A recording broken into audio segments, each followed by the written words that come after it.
Hello, ladies and gentlemen, boys and girls, people of all identities, sexualities, and more, and welcome back to another Doctor Who review. And today's Doctor Who review is none other than a new Big Finish audio, Most Wanted. Now, before we get into this review, obviously, because this is very new and it's only recently just come out, I'm just going to do a spoiler warning. Yes, spoiler warning. You have been warned. Now let's get right into the review. Quick little thing, for anyone who's not familiar with this incarnation of the Doctor, essentially what I'm going to go into in another video is the Fugitive Doctor is a doctor, supposedly pre-Hartnell, with their memories kind of distorted and they don't quite know their past. Also, we know that essentially at some point in this fugitive's timeline, they will get their memories wiped. And of course, this sets the whole precedence for us going into the Hartnell era and the whole story beyond that. Now, the first story in this, called Past Times, starts us off with this kind of whole cat and mouse situation. The Doctor's on the run. The Time Lords are closing in. The Division, more importantly, have sanctioned a warrant for the Doctor's arrest. And so the Doctor does their best to try and outrun them, but of course, within the first episode, they get knocked out, put in a prison called Punishment, and essentially end up waiting for the Time Lords to come and capture them. But, sadly for them, they can't just live out a nice, peaceful sentence. Of course, there's a bunch of other prisoners, and they want to escape. The Doctor helps these other prisoners escape and essentially outruns the Time Lords. But although they outrun the Time Lords, they run into another problem. The other problem being that there are Daleks, and these Daleks are looking for this other fugitive. This fugitive who has plans that may change the course of history and destroy the Daleks for good. But, of course, the Daleks are tracking, and these Daleks are like the ones from the chase. They've been sitting in the vortex. They have the ability of time travel and are hunting down this fugitive. Of course, the Doctor also being their enemy, but the Doctor not remembering that they have fought the Daleks at some point in their history, is very confused to who these tin cans are and what they have against the Doctor. Knowing that the Doctor has to destroy the Daleks, the Doctor starts to think to themselves, well, what's one point in human history when they jump between different time zones that may help them escape? And of course, none other than Oppenheimer, the scientist who comes up with a nuclear bomb, is perfect to destroy the Dalek spaceship when it lands in that time period. The Doctor laughs and then eventually brings a trooper back to their battalion. When they arrive at the battalion, the Doctor's pursuers arrive and try to take the Doctor in. But, of course, the whole battalion being loyal to soldiers and to fugitives in general, start aiming their guns and telling the pursuer, Cosmo, to put her weapon down and count to 10. The next story in the range is the legend of Baba Yaga.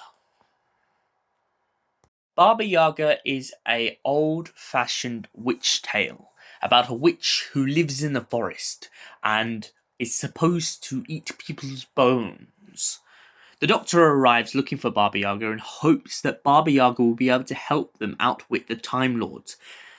But little does the Doctor realise that Baba Yaga is not another Time Lord, is not someone who has escaped in a TARDIS, but instead someone who a TARDIS has manipulated and corrupted and turned into this mythical person.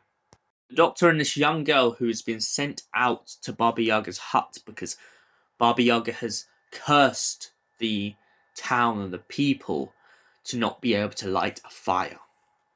The Doctor at first tries to attempt to steal a flame from Baba Yaga, but eventually decides to let Baba Yaga offer instead of stealing. Baba Yaga obviously doesn't like the Doctor very much and doesn't appreciate their company, but the Doctor's not fazed by this. She's dealt with worse.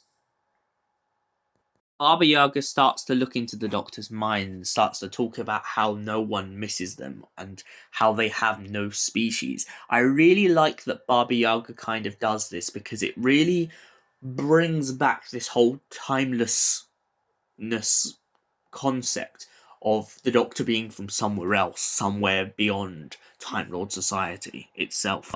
But the Doctor starts to suspect that something's up with Baba Yaga and, of course, tries to help them to the best of their ability, only to discover that Baba Yaga themselves is a woman who was corrupted by a broken TARDIS and who has savagely eaten all the Time Lords who crashed on the planet. When the woman finally wakes up from the trance, she becomes conflicted, hurt, and most importantly, very upset. In the middle of this story, though, there is a kind of twist where Baba Yaga has given the young girl a match to take back to her family, only to find out that it was used against her wicked stepmother and stepsister in order to curse them for being so horrible. The Doctor doesn't like this, and of course this is why the Doctor goes to stop Baba Yaga. After helping rescue Baba Yaga from herself and putting the TARDIS to rest, the Doctor then proceeds to help the young girl, pointing out that she doesn't need the wicked stepmother or stepsister, she can make it in the world by herself. This is very true, as the Doctor points out in the history of this story that the young girl who is in this story goes on to write a book about Baba Yaga.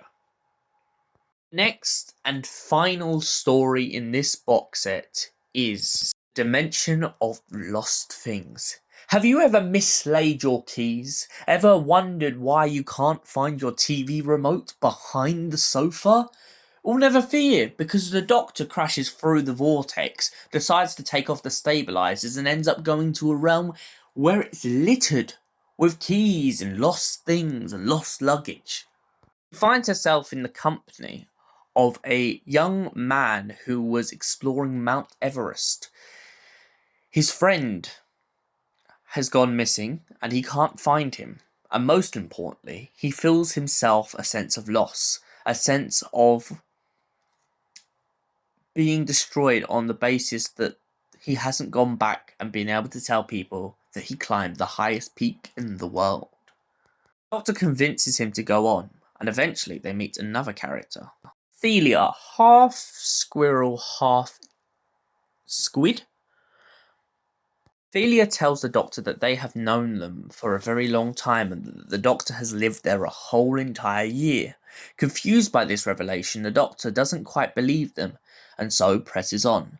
Eventually, in the middle of the story, at the twist, we find out that another incarnation of the same Doctor is, in fact, in this void of nothingness.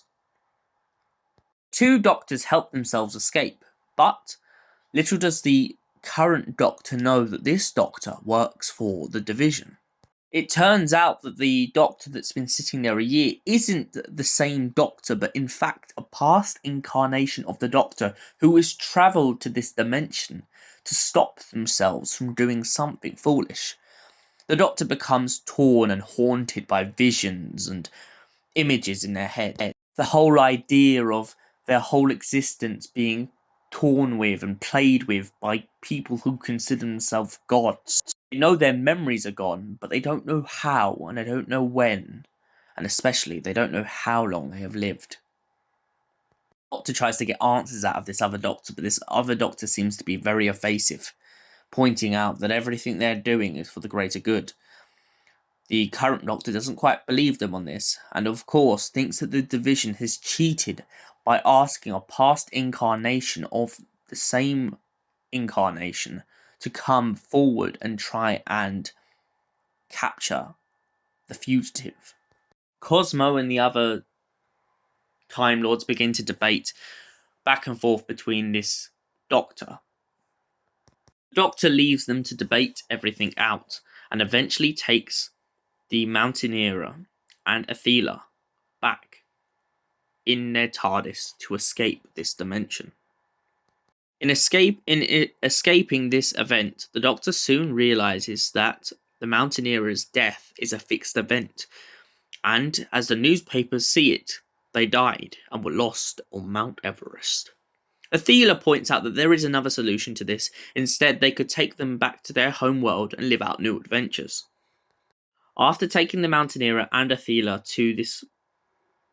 to Athela's planet, the Doctor starts to stand back in their TARDIS, the haunting still clawing away at them as they begin to wonder where they can run, where they can hide, especially with division at every turn.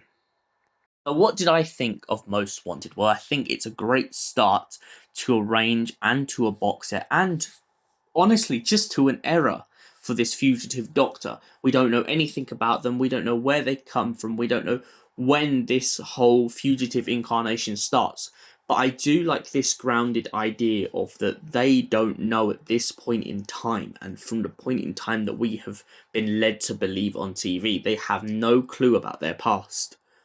They've had so much stolen from them. I also like the prospect in this story, as I've said before and I'll say it again. I really, really love the haunting. Whoever came up with that in the writing room, brilliant idea, because it really starts to make us feel sorry for this Doctor. We can understand their suffering, we can understand what they're going through, and most of all, we can understand this feeling of being so lost in the universe now, knowing that people know more than you, and you don't know whether they're telling the truth or not.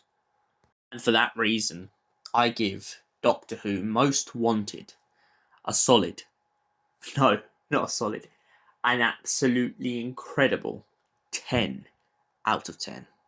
Thank you for watching. I'll see you in another Doctor Who review. Until then, goodbye, and stay beautiful.